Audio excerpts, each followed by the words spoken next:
أنتم مسلمون. يا أيها الناس اتقوا ربكم الذي خلقكم من نفس واحدة وخلق منها زوجها وبث منهما رجالا كثيرا ونساء واتقوا الله الذي تساءلون به والأرحام إن الله كان عليكم رقيبا. يا أيها الذين آمنوا اتقوا الله وقولوا قولا سديدا يصلح لكم أعمالكم ويغفر لكم ذنوبكم ومن يطع الله ورسوله فقد فاز فوزا عظيما. أما بعد فإن أصدق الحديث كتاب الله وخير الهدي هدي محمد صلى الله عليه وسلم وشر الأمور محدثاتها وكل محدثة بدعة وكل بدعة ضلالة وكل ضلالة في النار. Bapak dan ibu-ibu, saudara-saudara dan saudari-saudari serta adik-adik dan anak-anak yang hadir di Masjid Al-Muhajirin yang saya muliakan, yang saya hormati, yang saya cintai, ataupun yang menyaksikan melalui media dimanapun berada. Alhamdulillah, dengan izin Allah semata kita dapat hadir, dapat menikmati keberadaan kita di tempat yang mulia ini, tempat yang paling dicintai Allah di atas permukaan bumi. Ahabbul biqa'i ilallahil masajid, tempat permukaan tanah yang paling dicintai Allah di permukaan bumi ini adalah masjid, masjid-masjid. Kemudian di majlis yang mengingatkan kita kepada Allah Subhanahu wa taala, majalisuz zikr, yang pada kesempatan ini melalui kitabnya Imam An-Nawawi rahimahullah Al-Azkar akan beliau sebutkan tentang keutamaan atau dianjurkannya duduk di majalisu atau majlis az-zikr. Mudah-mudahan Allah memberikan kita pemahaman yang benar dan amal yang saleh. Salawat dan salam kepada baginda Nabi alaihi salatu wassalam, yang dengan hadis-hadis dan sunnahnya kita mendapatkan pemahaman yang benar tentang apa yang diinginkan oleh Allah yang maha besar dari hamba-hambanya. Mudah-mudahan salawat dan salam kita berfaedah dan berbuah syafaat pada hari kiamat dari Nabi alaihi salatu wassalam. Bapak dan Ibu kaum muslimin dan muslimat yang dirahmati Allah Subhanahu wa taala, cukup lama juga kita tidak ngaji ya. Hah? Oh, 1 bulan. Oh, berarti tidak lama lah. Saya kira sudah 1 tahun. Hah? Dah lama rasanya. Setelah Imam An-Nawawi rahimahullah membahas masalah hukum al-amal bil hadits dhaif, hukum mengamalkan hadis-hadis dhaif, dan sudah sepakat ulama mengatakan bahwa hadis dhaif hadis yang tertolak. Hadis dhaif adalah hadis yang tertolak. Karena para ulama hadis membagi hadis kepada 2, yaitu hadis makbul dan hadis mardud. Yang pertama hadis yang diterima, yang kedua adalah hadis yang ditolak. Al-makbul dan yang diterima itu adalah as-sahih wal hasan. Hadis sahih dan hadis hasan. Sahih li zatihi, sahih li ghairihi. hasan li dzatihi wa hasan li ghairihi. Sedangkan yang tertolak adalah hadis dhaif dan hadis palsu. Lalu oleh sebab itu sepakatlah seluruh ulama bahwa hadis dhaif tidak bisa dijadikan landasan hukum dan tidak bisa dijadikan landasan akidah, bahkan tidak bisa dijadikan landasan amal.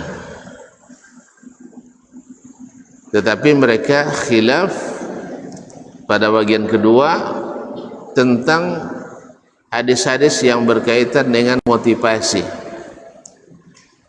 yaitu anjuran atau memberi semangat beramal atau fadilat amal, apakah diamalkan atau tidak. Misalnya siapa yang haji kemarin, man shalla fi masjidi arba'ina salatan, siapa yang salat 40 kali salat di masjidku, apa fadilatnya? Qultu lahu syafi'an yaumal qiyamah, nanti aku berikan syafaat pada hari kiamat. Hadis ini hadisun dhaif, hadis dhaif. Bagi sebagian ulama mengatakan boleh diamalkan hadis dhaif, sebagian besar mengatakan tidak diamalkan. Ini sudah kita bahas panjang lebar kemarin, dan yang sahih wallahu alam, yang lebih menenteramkan dan menyamankan, hadis dhaif tidak diamalkan dalam bidang apapun, karena yang sahih sudah cukup. Karena yang sahih itu yang bisa dijadikan landasan. Masa landasan yang lemah tidak mungkin. Kalau antum berpijak ke tempat yang lemah, nak melompat tinggi bisa. Landasan pesawat boleh berlocah? Berlumpur boleh? Tidak. Yang landasan itu harus kuat. Pijakan itu harus kuat.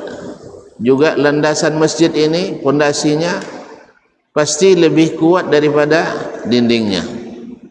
Oleh sebab itu wallahu alam, yang sesuai dengan kaidah ilmu dan sesuai dengan logika yang sehat, bahwa hadis lemah tidak bisa dijadikan landasan dan pijakan. Wallahu alam. Itu yang lebih menenteramkan, karena sepakat ulama mengatakan hadis dhaif itu ditolak. Hadis dhaif ditolak. Ini diterima juga. Kalau diamalkan berarti diterima. Jadi merusak kesepakatan yang telah mereka buat sendiri. Merusak kesepakatan yang telah mereka buat sendiri bahwa hadis dhaif itu tertolak. Wallahu alam. Nah, kemudian Syekh membahas tentang fasl istihbab al-julusi fi hilaqiz zikir. Anjuran duduk di halaqah zikir. Anjuran untuk duduk di majlis zikir. Az-zikir kalau dalam bahasa Arab maknanya adalah ingat atau mengingat. Fazkurullaha zikran katsiran. Fazkurullaha yazkurkum. Ingatlah kepada Allah. Ingat kepada Allah dengan ingat yang banyak. Dan yang paling membuat kita ingat kepada Allah itu adalah majalis zikir al-ilm. Majlis zikir yang dibahas di dalamnya al-ilmu. Oleh sebab itu, seperti kata Imam Ibn Sirin rahimahullah, bahwasanya majlis zikir yang paling utama itu adalah majlis ilmu. Makanya ta'limuhu, mengajarkan ilmu itu adalah zikir, adalah zikir.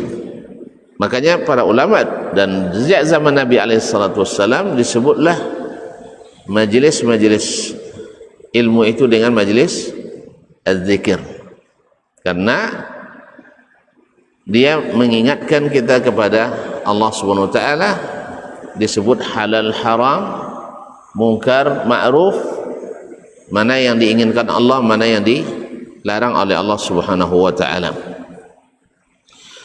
Dan masuk pula di dalamnya adalah bertasbih, bertahmid, bertakbir, bertahlil dan seterusnya. Qala rahimahullah, i'lam annahu kama yustahabbu az-zikru yustahabbu al-julusu fi khilaqi ahlihi. Ketahuilah olehmu bahwasanya seperti mana dianjurkan untuk berzikir, kita dianjurkan untuk berzikir dalam segala keadaan. Nabi SAW dalam hadis Aisyah radhiyallahu anha, kana Rasulullah SAW yazkurullaha bi kulli ahwalihi. Rasul SAW berzikir dalam segala keadaannya. Kita tahu ya, seluruh gerak Nabi ada zikir. Sahih? Pakai baju baru, ada zikirnya? Ada zikirnya? Bismillah, tidak ada zikir sama sekali. Bismillah pun tidak. Bismillah, alhamdulillahillazi kasanihi wa razaqanihi.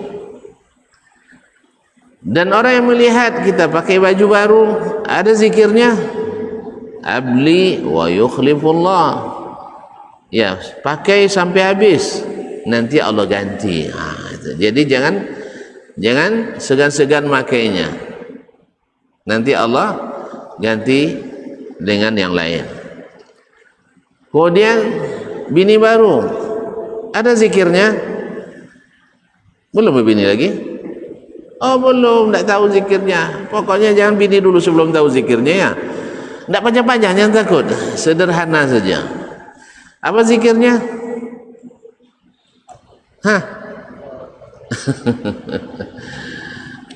Namun nanti kalau melihat orang pengantin baru baca barakallahu laka wa baraka alaik wa jama'a bainakuma fi khair. Apa dah? Belum apa lagi? Subhanallah, berarti masih lama nikahnya.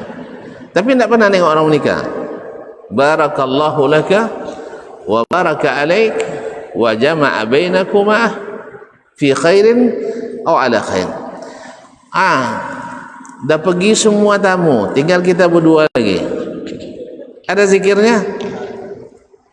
Tak tahu juga. Subhanallah. Disunnahkan untuk salat 2 rakaat, dia ikut di belakang, lepas salat pegang ubun-ubunnya, Allahumma inni as'aluka khairaha wa khaira ma jubilat alaihi. Ya Allah, aku memohon kepadamu kebaikannya dan kebaikan penciptaannya. Habis itu nak langsung juga malam itu juga. Jangan lupa bismillah, Allahumma jannibna syaitan wa jannibis syaitana ma razaqtana. Intinya semua ada bismillah. Makan, ada zikirnya? Apa zikir makan? Tahlilan dulu 1000 kali. Lapar lah. Zikir makan, bismillah. Makan tangan kanan, selesai. Atau bersih sombau dulu. Habis makan, alhamdulillah allazi at'amani hadza wa razaqanihi min ghairi haulin minni walau min ghairi munni wala quwwah. Masuk masjid, ada zikir? Ada. Bismillah wassalatu wassalamu ala rasulillah, Allahumma ftahli abwaaba rahmatik. Keluar masjid, ada.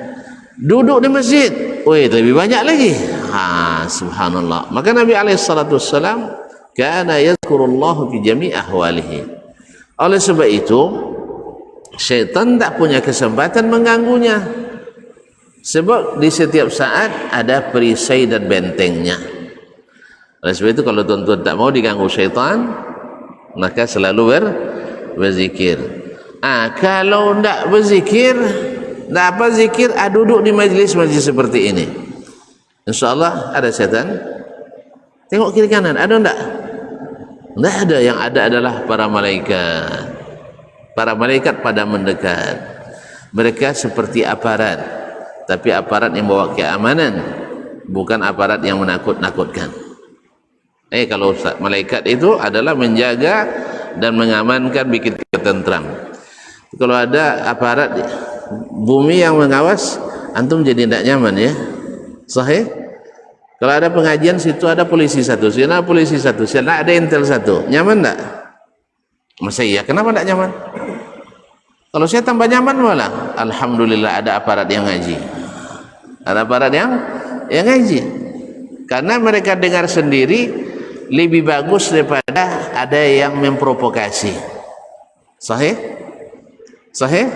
Iya, mereka dengar sendiri apa yang kita sebut, langsung alhamdulillah semuanya adalah kebaikan-kebaikan. Gimana tidak, kalamullah wa kalamu Rasulillah sallallahu alaihi wasallam. Tapi kalau sudah sampai ke ahli-ahli syubhat nanti, bisa nanti menjadi berita-berita buruk. Nasallallahu alaihi wasallam. Maka kalau ada yang ngaji, saya sangat setuju. Sahih? Syekh, ada yang menakutkan yang kita sampaikan tadi? Enggak ada kan? Yang menyamankan semua. Ma'asyiral kiram. Jadi sebagaimana zikir dianjurkan dalam segala keadaan, wa kadzalika yustahabbul julusu fi khilaqi ahlihi. Sebagaimana zikir itu dianjurkan, juga dianjurkan duduk di halaqah-halaqah ahli zikir. Duduk di halaqah-halaqah ahli zikir. Kalau ada orang berzikir, duduk kita di situ, karena pasti syaitan jauh daripadanya. Tapi dengan catatan, jangan zikir-zikir yang dibuat-buat, karena yang dibuat-buat itu tidak bermanfaat, bahkan kadang-kadang mengundang syaitan. Ingat itu. Makanya bahkan ayat kursi itu kalau dibaca syaitan tak mau dekat, tapi kalau dibaca oleh tukang mantra dan dukun, membuat syaitan cepat mendekat. Tak pernah coba? Tak pernah tuan-tuan dengar ini? Wah Allah, terpaksa saya cerita sedikit. Tapi waktu berapa menit lagi saya? Ada seorang sufi besar, di Sudan, namanya Syekh Hamid Adam. Pernah dengar nama itu? Cari nanti di YouTube, tentu akan lihat itu, Hamid Adam. Beliau ini sejak kecilnya terlihat kecemerlangan otaknya, cerdas. Jadi sejak kecil sudah hafiz Quran. Oleh keluarganya berharap anak ini menjadi orang yang bermanfaat, orang yang soleh, orang yang besar. Masukkan ke tempat pendidikan orang tasawuf, ahli tarekat. Dengan izin Allah, kemudian prestasi yang gemilang, dia melonjak, menanjak cepat jadi wali. Kalau situ kan harus jadi wali, sampai dia menjadi wali kutub. Tahu wali kutub? Kutub utara, kutub selatan. Jadi tingkat wali tinggi yang bisa menurut pemahaman, menurut keyakinan mereka, bisa mengurus sebagian dari urusan dunia ini, walaupun di alas yang kalimat atas izin Allah. Tapi sebenarnya bukan atas izin Allah, tapi adalah menipu dengan menggunakan trik-trik syaitan. Tapi apakah mereka sadar? Tidak, karena mereka dari awal tak menuntut ilmu dengan cara yang sahih. Jadi mereka dari awal sudah dikenalkan dengan mereka yang mereka sebut malaikat, padahal adalah syaitanur rajim. Syekh Amin Adam ini sepakat dan semazhab dengan Walid. Tahu Walid? Tahu Walid? Walid nak Indomie boleh? Nak tahu tak sampai sini ceritanya. Kenapa dia minta Indomie? Boleh. Karena orang menikah secara zahir dalam mazhab itu, secara zahir dinikahkan oleh orang tua atau wali hakim dengan suaminya. Ini dinamakan nikah zahir. Sedangkan syekh wali ini setiap anggotanya menikah, istrinya itu nikah pula dengan syekh secara batin. Paham tak? Jadi dengan makna, kalau kau anggota saya guru antum nikah dengan istri, antum nikah secara zahir dengan istrimu, saya nikah secara batin dengan istrimu. Makanya sebagaimana antum sah berhubungan badan dengannya, ustaz lebih sah lagi. Jelas? Bahkan dengan ustaz lebih barakah. Wali woi. Wali. Makanya orang-orang yang tak berilmu sangat mudah tertipu.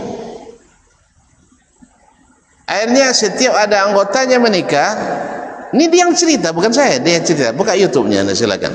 Sebelum dia taubat dulu. Jadi dia yang dulu sebelum suaminya, karena sah nikahnya. Ada dalilnya, ada Al-Quran. Tapi melintir ayat-ayat. Jadi makanya ikhwani fillah, kalau ada yang mengatakan asal ada dalilnya tak boleh disalahkan, ini bukan karena tinggi ilmu, tapi adalah tingginya tingkat keraguan pada ilmu yang dimilikinya. Orang berilmu mesti tahu ini salah, ini benar. Kalau tidak berilmu namanya. Sahih? Tidak berilmu namanya. Orang berilmu itu mesti memilah mana yang sahih, mana yang tidak sahih. Kalau dikatakan asal ada ulama yang mengatakan tidak boleh disalahkan, berarti ini ulama juga dia. Hafiz Quran weh. Hafiz Quran ulama enggak? Ustaz, hafiz Quran ulama enggak? Enggak ya? Terus yang hafiz syair ulama? Antum hafiz Quran enggak? Iya, maka enggak tahu. Hafal Quran itu bukan mudah. Dia sudah jadi syekh. Bagi kalangannya, di jemaahnya ribuan orang, puluhan ribu orang. Dia pimpinan tertingginya dalam bidang keagamaan. Ulama enggak? Weh, ulama enggak? Ya, orang bertanya masalah agama kepadanya, dijawabnya. Ulama enggak? Iya ulama. Menurut mereka itu ulama, betul. Dia berilmu. Cuman ilmu yang dia miliki ilmu sesat. Asal ada sesuai syahwat, ini kan. Ayatnya apa? Lamma qadha Zaidun minha wataran zawwajnakaha. Dulu ketika Nabi SAW dinikahkan oleh Allah dengan siapa? Dengan Zainab, bukan Aisyah. Dengan Zainab binti Jahsh. Zainab binti Jahsh itu asalnya adalah istri anak angkat Nabi. Siapa nama anak angkat Nabi? Zaid bin Harithah. Ayahnya Usama, bukan Usama bin Laden, Usama bin Zaid. Nah, jadi Nabi SAW karena Zainab pisah dengan Zaid, Nabi kan selalu melindungi orang-orang yang ditinggal oleh suaminya. Jadi beliau ingin melindungi Zainab, tapi segan nanti disebut orang. Sebab kebiasaan orang jahiliyah, menantu dari anak angkat sama dengan menantu dari anak asli. Paham tak? Dia pasal dijual sikit-sikitnya. Misalnya antum saya angkat jadi anak, ya, angkat jadi anak, kamu menikah. Setelah bercerai, habis iddah, boleh saya nikah dengan istrimu? Tidak tahu. Tidak tahu ya? Hah? Tidak boleh. Itulah. Berarti masih jahiliyah keyakinannya. Keyakinan jahiliyah, mantan istri anak angkat tak boleh dinikahi, sebab bagi mereka anak angkat seperti anak sendiri. Makanya Nabi tidak mau, dan itu disembunyikannya dalam hati, tapi Allah Maha mengetahui. Maka Allah yang langsung menikahkan Nabi dengan siapa tadi? Dengan Zainab. Subhanallah, dengan Zainab binti Jahsh. Paham tak? Bukan orang tua Zainab menikahkan, tapi adalah Allah Rabbul Alamin. Nah, sekarang antum boleh tak klaim pula, saya dinikahkan Allah dengan nenek fulan? Boleh tak? Weh. Jadi boleh tak saya mengatakan antum menikah istri antum, saya dinikahkan Allah pula dengan istri antum secara batin? Boleh tak? Nah, kalau istri antum baru bilang tak boleh, istri orang boleh tadi. Ya, kenapa tak boleh? Ini masalah hal khusus. Kalau bukan karena ada wahyu, kita tak tahu. Sahih? Nah, sekarang dia nak kiaskan syekhnya dengan Nabi sallallahu alaihi wasallam. Boleh tak disamakan syekh dengan Nabi? Tak boleh. Syekh tak dapat wahyu, Nabi dapat wahyu. Syekh paling-paling dapat wangsit. Tahu wangsit? Bisikan syaitan. Nah, walhasil ini panjang juga ceritanya. Nak singkat tadi cerita. Singkat cerita. Nah, syekh ini berkeyakinan seperti tadi Walid tadi ya. Setiap ada anggotanya menikah, secara zahir di KUA, otomatis dia sudah dinikahkan Allah secara batin. Jadi bila pun Walid nak Dewi, mesti boleh. Apa sebab? Sah. Siapa yang nikahkan? Allah. Ini dulu yang dianut pemahaman ini oleh Syekh Hamid Adam, hafizahullah. Jelas? Jelas? Di kalangan pengikutnya yang ribuan itu atau puluhan ribu itu, dia seorang ulama. Jelas? Dianggap ulama. Nah, kalau kita pakai prinsip asal ada ulama yang berpendapat tak boleh disalahkan, ini tidak boleh disalahkan. Sah? Ada dalil? Ada Al-Quran. Kan ada dalil? Surah Ahzab. Ada dalilnya. Makanya enggak. Yang berdalil pun bisa salah dalil. Salah penggunaan dalil. Makanya ini, tetapi yang menyalahkan itu adalah yang berilmu. Yang berilmu. Dan alhamdulillah para sahabat di antara mereka ada saling menyalahkan. Ada enggak? Ada sahabat yang menyalahkan sahabat yang lain? Enggak ada. Enggak jadi banjur gaji kita. Enggak ada. Abdullah bin Umar Ibnul Khattab radhiyallahu taala anhu, ulama enggak? Ulama enggak? Besar apa ulama kecil? Besar. Salah satu dari Al-Abadilatul Arba'ah, 4 ulama sahabat yang bernama Abdullah, disebut dengan Al-Abadilatul Arba'ah karena sekian terkenalnya. Abdullah kan banyak sekali, yang 4 ini salah satu Abdullah bin Umar. Abdullah bin Umar salah satu dari 7 sahabat yang paling banyak memberikan hadis dari Nabi SAW. Abdullah bin Umar adalah salah satu kandidat untuk jadi khalifah juga dulu, tapi dia enggak mau.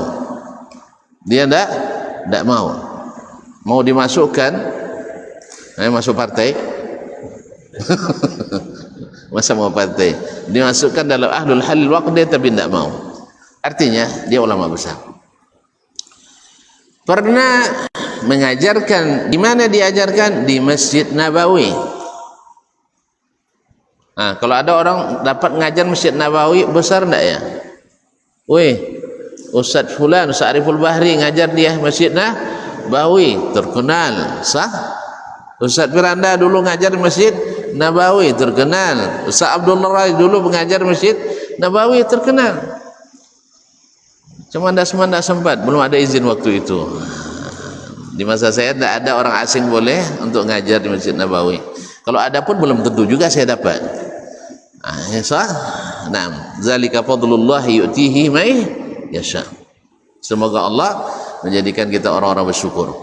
Jadi ma'asyil kiram ngajar Masjid Nabawi, dia katakan Nabi Muhammad sallallahu alaihi wasallam melihat Allah pada malam Isra dan Mi'raj. Catat saya. Melihat Allah di malam Isra dan Mi'raj. Dia dalilnya ada Al-Quran. Ma kadzabal fuadu ma ra'a. Hatinya tidak dusta terhadap apa yang dia lihat.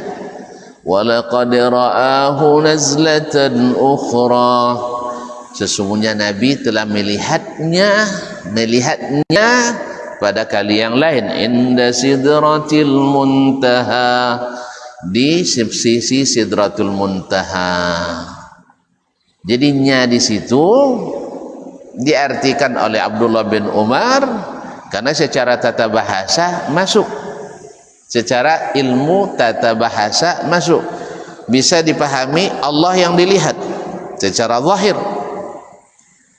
Maka dia katakan Nabi melihat Allah di Sidratil Muntaha. Terdengarlah oleh ibunda kita Aisyah. Ini kan Masjid Nabawi, sah? Wih, ini kan Masjid Nabawi. Bilang iyalah, ini Masjid Nabawi. Masjid Nabawi di sini, tuh kamar ibunda kita di situ. Kalau sempat saya ngajar di Raudhah itu, lalu ibunda Aisyah ada di sebelah, dengar enggak kira-kira? Dengar. Maka ketika didengar oleh ibunda Aisyah radhiyallahu anha, dia bilang kadzaba Abu Abdurrahman, ai akhta'a Abu Abdurrahman. Itu Abu Abdurrahman Abdullah bin Umar salah. Ada sahabat menyalahkan yang lain?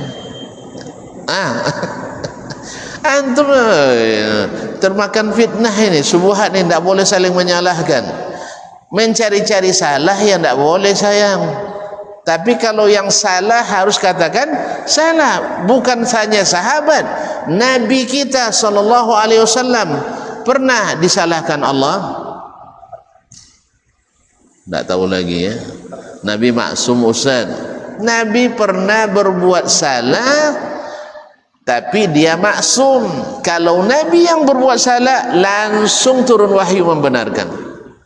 Kalau kita buat salah, tidak ada wahyu. Itu bedanya kita dengan Nabi. Makanya Nabi kalau sudah selesai dakwahnya, maksum syariatnya. Apa sebab? Beliau tak dibolehkan Allah salah kecuali langsung dibenarkan saat itu juga.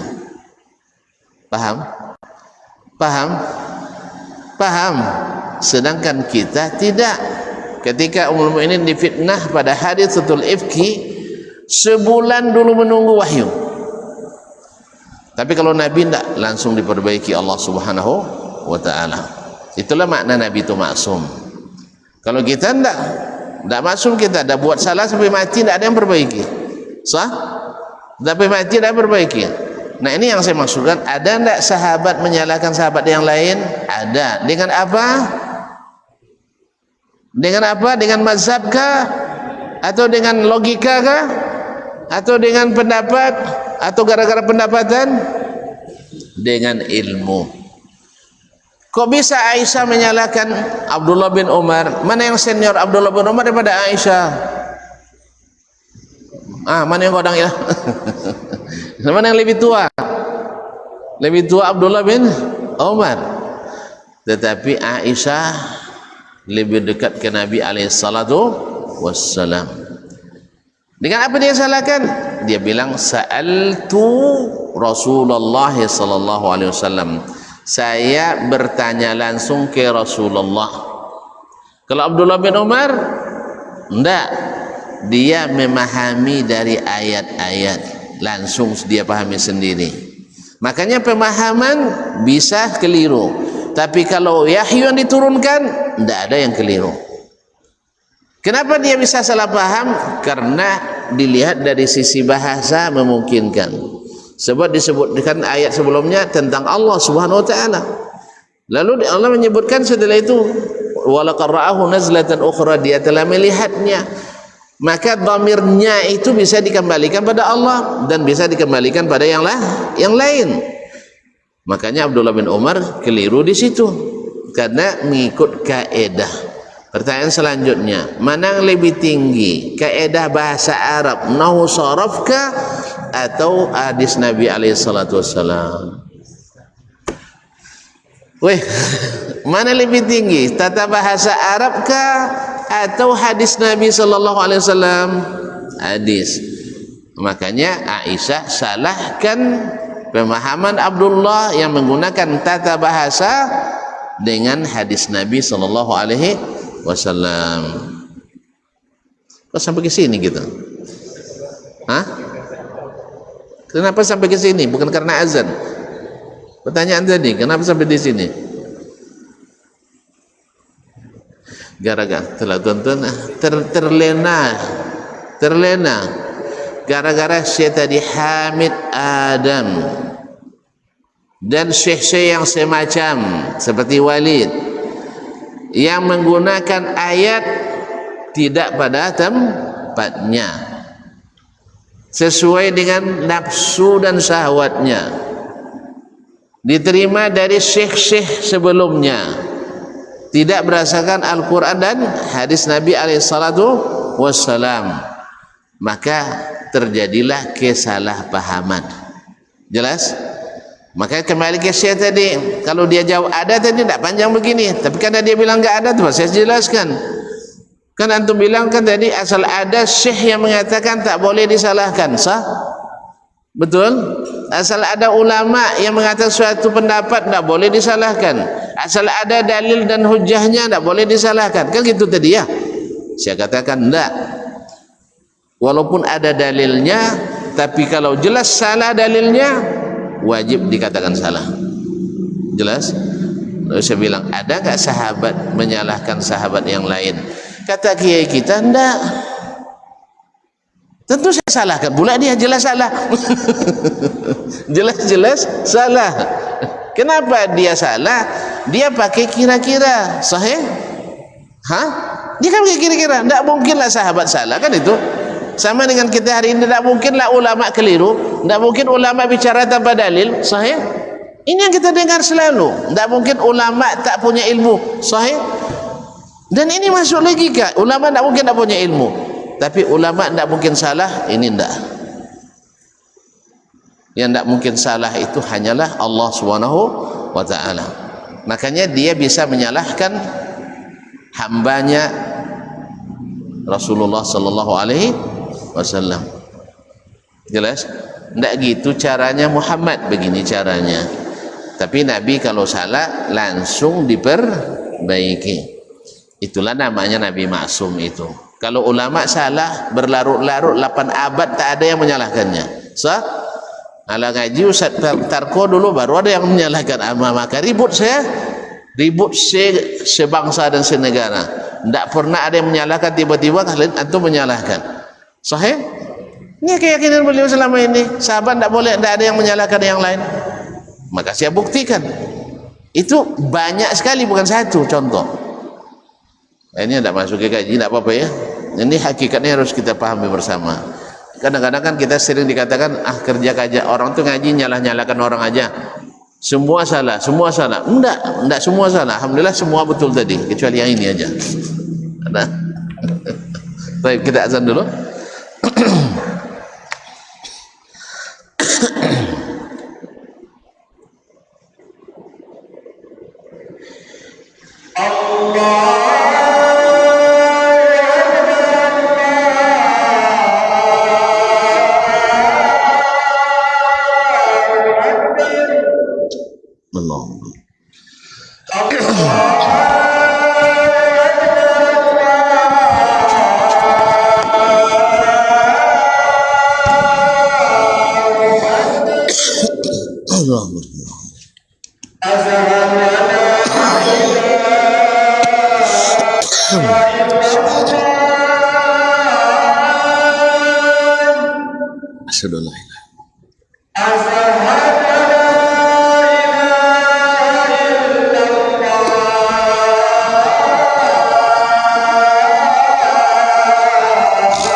Bapak-bapak dan ibu-ibu yang dimuliakan Allah SWT, kita lanjutkan kisah tadi. Kan kita katakan zikir kalau tidak resmi dan legal bukan justru mengusir syaitan, tapi mengundang syaitan. Maka keluarlah dari kisah Syekh Hamid Adam hafizahullah. Jadi dia dengan kesesatan yang dia terima turun-temurun itu sampai sama sekali tertutup baginya pintu-pintu ilmu, kecuali di sumber-sumber yang khurafat ini, dan itu dianggap ilmu. Di kalangan mereka tidak boleh dibantah, syekh tak boleh dibantah, karena ada istilah kualat, melawan kiai kualat. Makanya tidak ada yang berani membantah, walaupun mungkin ada mempertanyakan dalam hati, hati-hati, syekh tahu gerak hati anda. Syekh kalau sempat dia nak minta istri antum sakut kalau ada sedikit pun penolakan dalam hati. Kadang lebih ikhlas pula kepada syekh daripada Allah Ta'ala kadang. Sebab kalau tahu syekh nanti kita kualat, padahal Allah lebih tahu dari segalanya. Kita tidak pernah takut rasa kualat karena Allah SWT. Itulah masalahnya. Di sinilah ke penyimpangan yang jelas dari orang-orang seperti itu. Akhirnya di antara karib kerabatnya ada yang ulama. Ibaratnya selama ini mereka tidak pernah satu majelis, tapi tahu. Mungkin kita juga tak bisa merasakan ini. Abang ni ngaji sunnah misalnya, saudaranya, sepupunya mungkin ngaji bertentangan. Sahih? Ada enggak? Ada enggak? Ada yang begini alirannya jauh, ibarat minyak dengan ayu. Minyak dengan ayu. Minyak dengan air maksudnya. Tapi karena sebagai dai yang mengerti sunnah Nabi SAW, dia merasa bertanggung jawab untuk menyelamatkan saudaranya ini. Akhirnya dia beranikan datang, karena dia paham susah untuk menyadarkan orang seperti itu. Gimana tidak, posisinya orang ribuan jadi jemaahnya, dan dia apapun dia minta diberi oleh jemaahnya. Kan saya bilang istri aja dikasih, apalagi yang lain. Kan ya, istri yang baru menikah dengan antum belum tidur dengannya dikasih sama syekh, wajib diberi. Ya Pak, apalagi yang lain. Alasan tadi, syekh tahu gerak hati antum, nanti bisa-bisa antum mati. Allah musta'an. Akhirnya datang dia, ya Hamid, belum saatnya kamu untuk bertaubat. Apa yang gelepas aja, apa yang taubat? Kenapa saya bertaubat? Kenapa saya harus bertaubat? Kamu pergi jalan-jalan ke sana kemari, saya zikir kerja saya. Malah lebih bagus orang duduk berzikir daripada pergi berjojang. Kan dia bilang, Syekh ini pergi dakwah ke sana di agak berjojang. Saya di Pekanbaru pergi ke Bukit Keratai ini. Kan jauh tuh. Padahal Syekh disuruhnya aja dari pagi sampai malam zikir. Sah? Kenapa dia terus suruh taubat? Kamu yang harus taubat. Ndak. Kamu itu melakukan ini apa dasarnya? Dia bilang, kamu siapa sih dasarnya? Kalau saya qala Allah wa qala Rasulullah, dapat wahyu kamu? Enggak, tapi ada tercatat Al-Quran, diriwayatkan dengan sahih dalam hadis. Woi, jangan macam-macam. Saya malaikat itu yang langsung datang ke saya. Ini rupanya masalahnya di sini. Malaikat yang turun bawah wahyu kepadanya. Mana yang lebih yakin antum, baca kitab Sahih Bukhari atau datang Jibril yang menyampaikan? Betul. Pasti antum lebih yakin pada Jibril daripada Imam Al-Bukhari. Sahih? Lebih yakin pada malaikat Jibril pada Ustaz Dasman Yahya Ma'ali. Sahih? Inilah masalahnya. Lalu Ustaz ini pintar juga. Kamu jangan ngarang-ngarang, saya tidak percaya. Kalau kamu tidak percaya, saya panggil sekarang. Mantap. Di sini dipanggil. Qomat Kamit dia baca.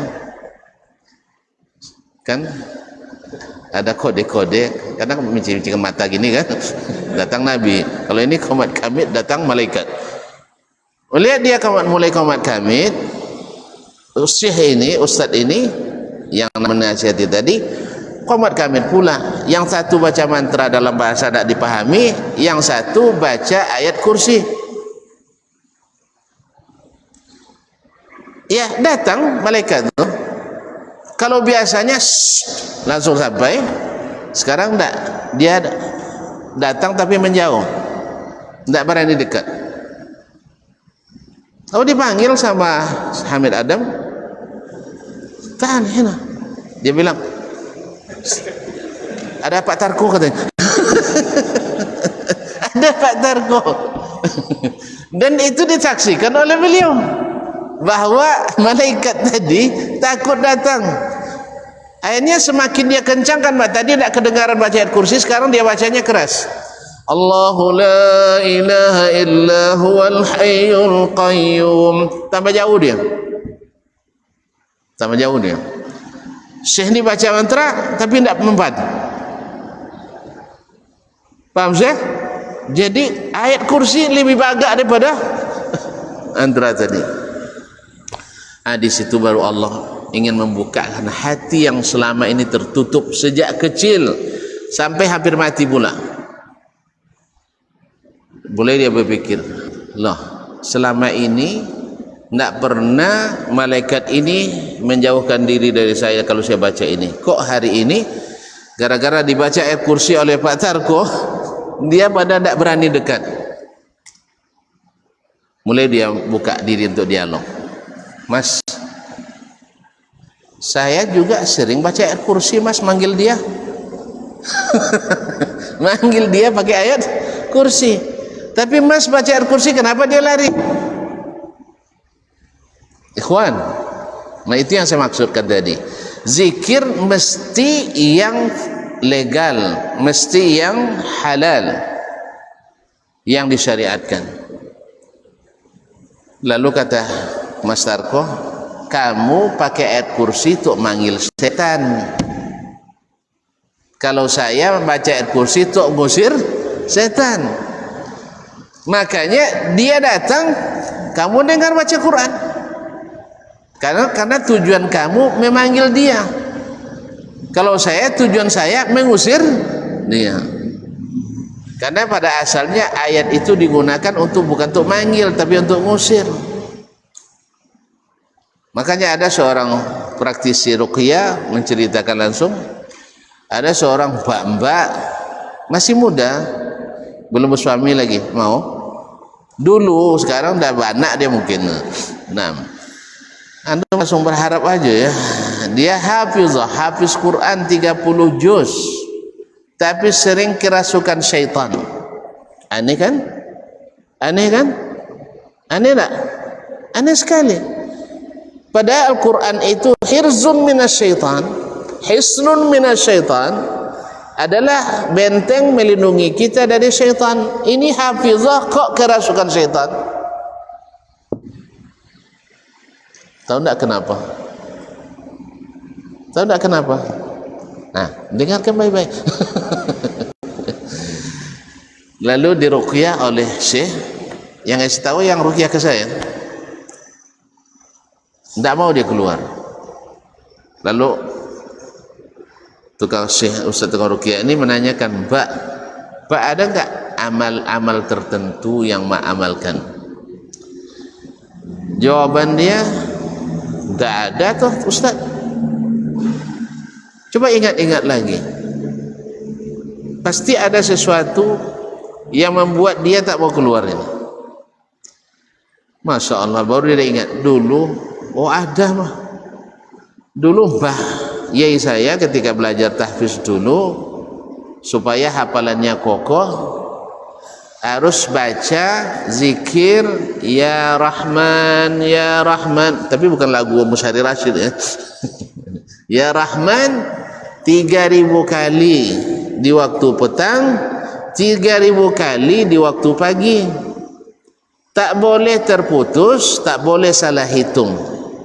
Kalau terputus, ulang lagi. Misalnya terbaca 2995 kali, kan 35 tuh, dipanggil sama maknya, dok katanya. Ya mak, ulang lagi. Nampak sih? Ada zikir kayak gitu diajarkan Nabi SAW, boleh terputus? Tidak ada. Ini semua yang diadakan pasti membuat sulit. Masyaallah kiram. Akhirnya, barangkali karena itu tumbah. Karena zikir ini tidak ada dalam sunnah Nabi SAW. Maka jangan heran kalau ada orang dipasung gara-gara zikir. Pernah dengar? Pernah dengar orang gila gara-gara cinta Allah? Wali gila pernah tengok? Wali majzub pernah tengok? Tidak pernah tengok? Ya Allah, saya pun tengok kan ya, wali majzub. Pernah dengar wali majzub? Pernah? Kenapa dia gila? Tidak ada Nabi mengajar ke orang zikir sampai gila, tidak ada. Dan tidak ada cinta yang bikin gila kecuali cinta tidak sah. Pernah tuan-tuan lihat orang setelah akad nikah langsung gila, sah nikahnya? Pernah nengok? Paling-paling kena guna-guna, iyalah. Enggak, ini gila karena cinta. Pernah? Coba buka Memori. Tidak ada lah. Yang gila karena cinta pasti gila cinta tidak sah. Misal talak 3 jatuh, sayang pun tiba. Paham tak? Tak paham ya? Ada orang karena seluka menjatuhkan talak, pas jatuh talak 3 kan tak bisa balik lagi. Datang sayangnya, menyesal, akhirnya gila janda. Atau ada tuh. Atau cinta bertepuk jidat, bertepuk sebelah tangan. Awak nak cinta tetapi tak berbalas, seperti cerita Qais dan Laila, Kuthair Buthaina. Dah jelas ya? Tidak ada zikir yang bikin orang gila kecuali zikir ilegal, ilegal. Nah contohnya ini, dia baca 3000 ya Rahman di waktu pagi, 3000 di waktu petang, tak boleh terputus. Masya Allah. Lalu diruqyah kembali, dari dalam tubuh itu mengomong, ditanya kamu siapa? Saya Rahman katanya. Rupa nama jinnya Rahman. Kamu muslim atau bukan? Muslim. Kenapa kamu menganiaya orang ini? Enggak, saya cinta padanya karena saya dipanggilnya setiap hari 6.000 kali. Ya, jadi zikir ilegal pintu masuk syaitan. Tapi zikir yang sah dari Nabi SAW, inilah yang mengusir syaitan. Maka tidak ada ceritanya para sahabat yang ahli zikir, para tabi'in yang ahli zikir sampai tergila-gila, tidak ada. Semua silakan kita teliti, lalu kita bandingkan dengan zikir Nabi, nanti pasti akan kita dapatkan penyelewengan, dan penyelewengan itu namanya ilegal. Tidak ada cerita jatuh cinta yang bikin gila kecuali cinta yang tidak sah. Paham sih? Antum pernah tergila-gila? Enggak? Kalau sudah gila-gila berarti belum disetujui itu. Kalau sudah setujui, apalagi kalau sudah dapat SIM, surat izin membawa, surat izin membonceng, surat izin semua membelanjai, itu sudah aman itu. Tidak ada orang gila gara-gara sudah sah cintanya. Jadi cinta yang bikin gila, cinta yang tidak sah. Zikir yang bikin gila, zikir yang tidak sah. Oleh itu ikhwani fillah, akhirnya Syekh Hamid Adam taubat daripada kesalahan yang selama ini. Akhirnya sekarang menjadi dai, ya, yang menjelaskan kepada umat jalan sesat yang lama dia lalui dulu. Kenapa? Karena tidak berilmu. Karena hasilnya hanya rasa pikiran. Merenung, tiba-tiba datang syaitan, dianggap sebagai wahyu dari Tuhan, padahal itu adalah wangsit dari syaitan. Akhirnya dia tahu bahwa yang tadi itu bukan malaikat tapi adalah syaitan. Dan kisah ini banyak disebutkan oleh para ulama dalam kitab-kitab mereka. Satu dengan kisah yang pernah disebutkan oleh Al-Khatib. Ada penuntut ilmu yang baru masuk di majelis ilmu, semangat luar biasa, duduk selalu di depan syekh. Kenapa dia semangat? Dapat hadis sahih, tapi salah pelaksanaan. Man salaka tariqan yaltamisu fihi ilman sahalallahu bihi tariqan ilal jannah. Siapa yang menempuh satu jalan mencari ilmu, Allah mudahkan baginya jalan ke surga. Sahih. Ini hadis tidak ada keraguan padanya. Benar, kita rasakan sendiri. Setiap kita bertambah ilmu, terbuka peluang untuk dapat pahala, dan pahala ini meluaskan jalan kita ke surga. Dulu kita tidak tahu bersedekah itu sedikit-sedikit aja, sah, tapi rutin. apalagi kalau banyak, selalu. Setelah ngaji baru paham. Dulu solat berjamaah kan cuma sunat, tapi setelah kita tahu sunnahnya bahwa solat berjamaah memang sunat, tapi bukan kalau ditinggalkan gak apa-apa, ditinggalkan rugi besar. Akhirnya senang kita solat berjamaah. Dulu menunggu orang solat berat, saking beratnya keluar masuk masjid. Kapan lagi qomat nih? Kapan lagi qomat? Kadang-kadang marah pula sama imam. Apa imam lambat-lambat?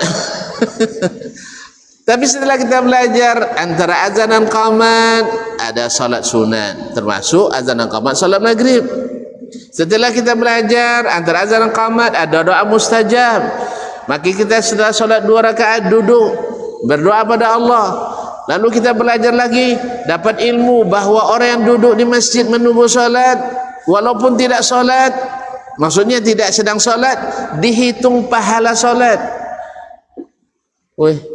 Makanya semakin lama antara azan qamat bukan semakin berat, tapi semakin nikmat.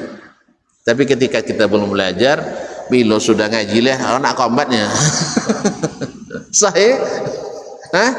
Makanya saya tanya ke tuan-tuan, pernah tak tuan-tuan saksikan di Masjidil Haram orang teriak-teriak sama saya sudah qamat, qamat, qamat, ada enggak? Hah? Nggak usah Masjidil Haram lah, masjid-masjid kampungnya di Arab Saudi ada orang begitu? Enggak. Kenapa? Mereka berilmu bahwa menunggu orang salat dapat pahala salat, bahwa semakin lama kita duduk semakin banyak dapat doa malaikat. Mana yang mustajab, doa syekh daripada doa malaikat? Didoakan oleh malaikat. Mana lebih mustajab, doa di masjid antara azan qamat daripada pergi ke kuburan keramat? Di dalam masjid antara azan qamat lebih makbul. Ini semuanya ilmu. Nah, sekarang anak ini ingin dapat kemudahan masuk surga, duduk di majelis ilmu. Ternyata di situ pula datang subuhan. Datang kepadanya malaikat lagi. Ini malaikat lagi. Ini baru pemula. Jadi mudah terkicau di antara. Datang malaikat kepadanya di saat salat alam maghrib masuk. Kamu kenapa rajin nuntut ilmu, saya lihat, katanya. Oh, saya kan kalau nuntut ilmu dalam hadis sebutkan maka mudah masuk surga. Kalau gitu saya diutus Allah untuk membawa kamu masuk surga. Kamu rajin nuntut ilmu. Mendengar itu, karena dia tidak tahu ciri malaikat, dia tidak tahu mana malaikat mana syaitan, kayak tadi tidak tahu mana malaikat mana syaitan. Akhirnya dia setuju, sehingga tiap malam dia dibawa masuk surga. Sebelum subuh balik lagi ke rumah. Nah, gimana kalau tuan-tuan diajak kayak gitu, percaya? Ilmu yang sederhana aja kita nggak tahu kadang. Tuan-tuan, tidak ada ceritanya orang kalau sudah masuk surga keluar lagi, tidak ada. Jadi kalau ada yang bilang nanti saya malaikat bawa anda masuk surga keluar masuk, pastikan itu dusta besar. Paham? Kalau ada wali, habib, apapun namanya yang mengatakan sering keluar masuk surga, katakan kadzab, dajjalun minad dajjajilah. Ada orang keluar dari surga? Ada orang keluar dari surga? Tidak ada. Tapi yang keluar neraka masuk surga ada. Tapi kalau dia bilang saya tiap hari keluar masuk neraka, boleh percaya tuh. Karena dia pendusta, diazab terus tiap hari. Tapi kalau keluar masuk surga tidak. Jadi anak ini miskin, tidak tahu, akhirnya terpapar subuhan. Akhirnya tidak pernah lagi hadir di majelis ilmu karena sudah dapat yang dicari, masuk surga. Syekh, karena di sini duduknya lama, tiba-tiba tidak ada. Tentu saya tanya, mana si Ahmad? Iya kan? Sang tidur aja ditegur, apalagi tidak hadir. Mana jabat nih? Dia tanya sama yang ikut pengajian, tidak ada yang tahu. Tolong periksa. Akhirnya dicari-cari, ketemu. Pun tidak ada lagi. Saya nanya, saya kan untuk masuk surga, sekarang saya sudah sering masuk surga, apalagi hidup, belajar capek-capek, kan tujuan sudah tercapai. capek. Ibaratnya antum bekerja supaya dapat menikah, setelah nikah tak kerja lagi ya. Akhirnya apa, ikhwani fillah kaum muslimin dan muslimat dirahmati Allah, laporkan ke Syekh, astagfirullah, kata Syekh, ini sudah tertipu syubhat lagi anak ini. Tak apa, saya akan tangani. Syekh datang temui anak itu, lalu dia tanyakan, jawabannya sama, ginilah ya nak ya, besok kalau datang malaikat tu tolong mintakan izin Syekh nak ikut masuk surga. Syekh nak ikut masuk surga. Sang malaikat kan dia nak tahu isi hati Syekh. Syekh kan nak uji nih, tapi kan malaikat tadi kan nggak tahu tuh bahwa Syekh ingin menguji, ingin membongkar rahasia syubhat ini. Oh ya, nak apa-apa, bagus. Dalam tujuan dia, kalau anak ini Syekh bisa disesatkan, jemaah lebih mudah disesatkan. Akhirnya sepakatlah pergi ke surga. Picingkan mata, main picing mata, main mata umpet kan, masih ada tipu-tipuan di situ. Picingkan mata, sampai ke surga. Betul, nampak taman-taman yang indah, dayang-dayang yang cantik-cantik, bau wangi semerbak di mana-mana, sungai-sungai mengalir. Duduk di taman-taman, tentu yakin gitu kan? Masya Allah, tabarakallah. Menjelang subuh datang malaikat, ayo kita pulang. Kata Syekh, mohon maaf malaikat, saya kalau udah masuk surga tidak mau lagi hidup melarat di dunia. Biarkan saja saya di sini selamanya, karena masuk surga khalidina fiha, kekal. Dirayu-rayu Syekh tidak mau keluar. Akhirnya murid tadi menengok Syekhnya tidak keluar, dia pun tak ikut, tidak juga keluar. Akhirnya ditinggal sama malaikat tadi. Dia sudah bisa, dah paham dia, ini kena perangkap dia. Masya Allah, tabarakallah. Selesai, semakin hari semakin terang, maka hilanglah pengaruh syaitan tadi. Ternyata mereka berada di puncak TPA kota Baghdad. Tahu TPA? Bukan Taman Pendidikan Al-Quran, tempat pembuangan akhir sampah kota Baghdad. Kalau Baghdad penduduknya waktu itu hampir 2 juta, berapa ton itu sampahnya? Disitulah surganya syaitan tadi. Akhirnya setelah nampak sama kamu nih, jadi yang tadi bukan malaikat sayang. Baru dijelaskan ya. Makanya jangan cepat, selesai 2 hari 2-3 hari menuntut ilmu, pergi, habis itu balik 3 tahun lagi, datang sebentar, duduk lagi. Ilmu yang seperti ini yang mudah ditipu. Jangankan syaitan jin, syaitan manusia saja mudah menipu kita. Belajar sebentar di pondok, habis itu pergi belajar ke luar negeri, ke barat. Akhirnya masuk subuhat barat dalam pikiran. Dah, nampaknya tidak berangsur gaji kita. Ya, gara-gara beliau. Ya, katanya tidak ada boleh disalahkan. Saya bilang tidak, yang salah harus salah, tapi bukan mencari-cari kesalahan. Kalau ketemu kita jelaskan. Seperti tadi kisah Syekh Hamid Adam tadi, atau kisah Walid nak makan Indomie boleh. Nah, itu hal-hal yang banyak terjadi di masyarakat sana. Ya, kita bilang salah, tetapi bukan mencari-cari kesalahan. Baik, kita cukuplah dulu sini ya. Nah, kesimpulannya, sebagaimana dianjurkan selalu berzikir, maka dianjurkan untuk selalu berada di majlis-majlis zikir. Dan majlis zikir yang paling berat adalah majlis ilmu, dan itu pula yang paling tinggi dan paling hebat. Wabillahi taufiq wal hidayah, wallahu taala alam, wa sallallahu ala nabiyyina Muhammad wasallam. Terima kasih dan mohon maaf. Wa subhanakallah bihamdik, asyhadu an la ilaha illa anta, astaghfiruka wa atubu ilaik. Wassalamualaikum warahmatullahi wabarakatuh. Barometer amal kita saleh tak salehnya di salat kita. Bila salat kita ikhlas dan sesuai dengan sunnah Nabi alaihissalatu wassalam, maka insya Allah amalan yang lain mengikuti. ini aktivitas ini membantu saya di akhirat atau akan menyulitkan saya di akhirat. Kalau seandainya perbuatan itu ternyata akan menyulitkan kita di akhirat kelak, tinggalkan perbuatan itu. Anta ni'mal jund. Kamu adalah sebaik-baik prajurit. Coba lihat. Kamu adalah sebaik-baik prajurit. Maka tujuannya adalah menghancurkan kehidupan rumah tangga.